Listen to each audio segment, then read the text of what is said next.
একটা মেয়ে ধর্ষিতা হয়েছে, এজন্য ইসলাম দিয়ে যদি আইন কায়েম করা হয় 24 ঘন্টার আলটিমেটামে সব বিচার হয়ে যাবে, যেরকম ঠিক কিনা? আর কোন ধর্ষক বাংলার জমিনে জন্মাতো না, চিল্লায় বলো ঠিক কিনা? ইসলাম বলে চোরের হাত কেটে দাও, জেনা ব্যভিচার করলে ডেথ পেনাল্টি। সৌদি আরবে হেড অফ করে, গলা কেটে ফেলে। বাংলাদেশেও যদি এটা করা যেত, খবর হয়ে যেত। আর কোন ধর্ষক বাংলার জমিনে জন্মাতো না, চিল্লায় বলো ঠিক কিনা? চুরি করলে হাত কাটো, কথাটা কার? السارق والسارقة فاقطعوا أيديهما جزاء بما كسبا نكالا من الله والله عزيز حكيم. If anyone steal something very precious from the society, the government should cut down his right hand. দামি কিছু চুরি করলে, এটা সাক্ষীর দ্বারা সাব্যস্ত হলে গভর্নমেন্টের উচিত তার ডান হাতটা এক কোপ মেরে কেটে দেয়া। কার কথা? বানু মাখজুমিয়া গোত্রের এক মেয়ে মদিনাতে চুরিতে ধরা পড়ল। অনেক বড় ফ্যামিলির, ডিগনিফাইড শিল্পপতির মেয়ে। সাহাবারা বলল, এই মেয়ের হাত যদি বিশ্বনবী মদিনায় কেটে দেয়, মদিনাতে তো মারামারি লেগে যাবে।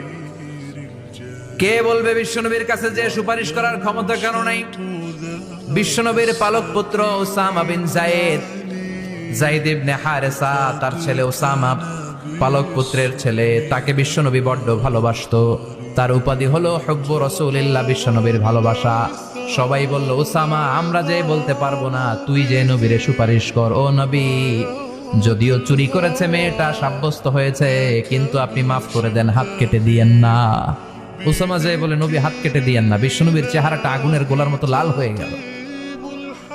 বিশ্বনবী বললেন, উসামা, এটা আল্লাহর আইন, সুপারিশ করার সাহস তোর বুকের ভিতরে দিল কে? কে দিয়েছে স্পর্ধা? লাউ আন্না ফাতিমা বিনতে মুহাম্মদ সারাকাত লাকাতা মুহাম্মাদুন ইয়াদাহা। এই মেয়ে তো দূরের কথা, আমার কলিজার টুকরা, নয়নের পুটুলি, জান্নাতি নারীদের সর্দারানী আমার মেয়ে ফাতেমাও যদি চুরিতে ধরা পড়ে, আমি তলোয়ারটা বের করে ফাতেমার হাত কেটে দিতে 1 সেকেন্ডও দেরি করব না।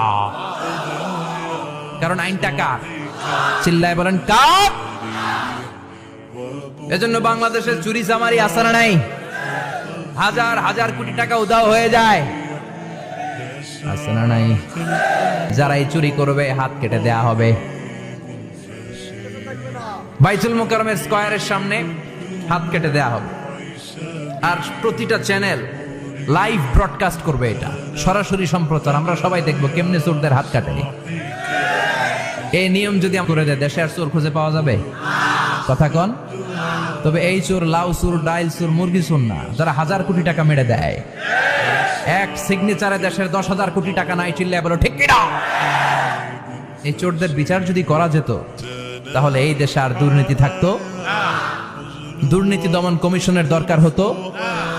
মন্ত্রীদের রাতের ঘুম হারাম হতো? এটা মদিনার সমাজ হয়ে যেত, শান্তির বাংলাদেশ হয়ে যেত, ঠিক কিনা?